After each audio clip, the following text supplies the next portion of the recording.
I solicited ideas, kind of crowdsourced, and I got literally, as you said, something like 47,000, maybe even a little more. Some of them came to my inbox, most of them came on social media.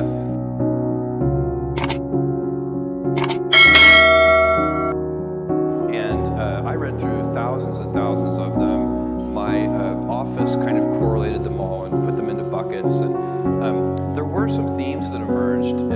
But the other thing that's fascinating about the kind of exercise is you see just how long-tailed it is. People are interested in trying to help the world in so many different ways. A lot of people are very interested in homelessness, including me.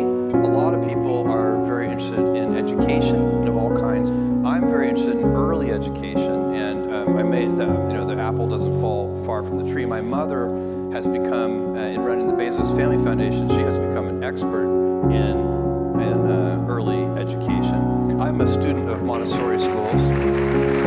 I started at Montessori when I was 2 years old, and the teacher complained to my mother, the Montessori school teacher complained to my mother that I was too task focused and that she couldn't get me to switch tasks, so she would have to just pick up my chair and move me. And by the way, I think that's, if you ask the people who work with me, that's still probably true. High school and elementary school teachers, though, but I don't know any of my Montessori school teachers. Okay. So the gift that you're giving, essentially, you're going to have some for preschool for children who need preschool, free preschool. Yeah, full tuition preschool, Montessori inspired. I'm very excited about that because I'm going to operate that. That's going to be an operating nonprofit, and we're going to put them in low-income neighborhoods. We know for a fact that if a kid falls behind, it's really, really hard to catch up. And if you can give somebody a leg up when they're 2, 3, or 4 years old, by the time they get to kindergarten or first grade, they're much less likely to fall behind. It can still happen, but you've really improved their odds. The money spent there is going to pay gigantic dividends for decades. The other one, everything I've ever done has started small. Amazon started with a couple of people, and Blue Origin started with 5 people, and the budget at Blue Origin was very, very small. Now the budget at Blue Origin approaches $1 billion a year. And next year it'll be more than $1 billion. And Amazon, it literally was 10 people. Today it's 500,000 people, but it's hard to remember for you guys, but for me it's like yesterday I was driving the packages to the post office myself and hoping one day we could afford a forklift. And so for me, I've seen small things get big, and it's part of this day one mentality. I like treating things as if they're small. You know, Amazon, even though it is a large company, I wanted to have the heart and spirit of a small one. And so anyway, the Day One Foundation is going to be like that. We'll wander a little bit too. So we have some very specific ideas of what we want to do, but I believe in the power of wandering. All of my best decisions in business and in life have been made with heart, intuition, guts,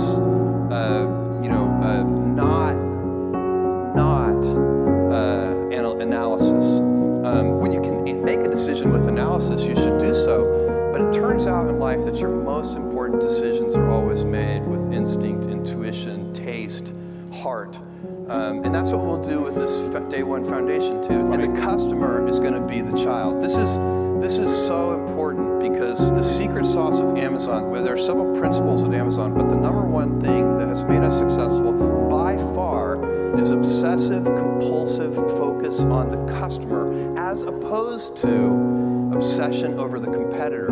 And I talk so often to other CEOs and some other CEOs and also founders and entrepreneurs, and I can tell that even though they're talking about customers, they're really focusing on competitors. And it is a huge advantage to any company if you can stay focused on your customer instead of your competitor. So then you have to identify who is your customer.